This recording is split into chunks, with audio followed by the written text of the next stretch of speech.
Exactement. Alors c'est vrai qu'on a beaucoup vu social, local, et maintenant on parle beaucoup de contenu, donc de content en lui-même. C'est pour ça qu'on s'appelle Great Content, parce qu'il faut maintenant produire un contenu de qualité que les gens ont envie de lire, que les gens ont envie de partager et qui vont peut-être inviter à faire une action ou qui vont créer une notoriété de marque dans l'esprit des visiteurs, des clients, des personnes avec qui vous êtes en contact. Tout le monde, pour être franc. Un site e-commerce va devoir produire un contenu autour des produits qu'il vend pour pouvoir présenter, mieux adapter, conseiller, informer sur les produits qu'il vend.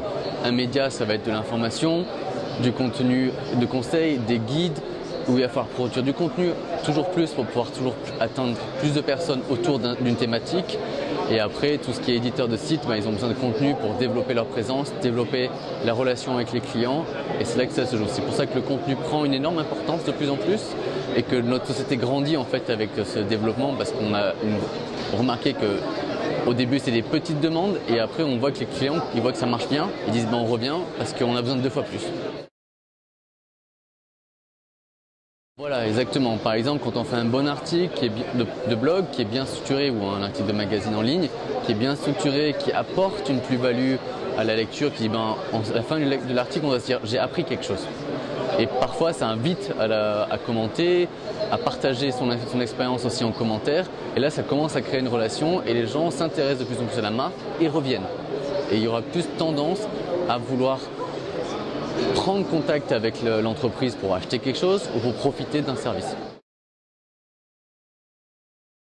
C'est plus pour l'écosystème du site, pour son site à lui-même, quand il va parler sur son site même, dans des pages statiques ou alors dans les articles de blog.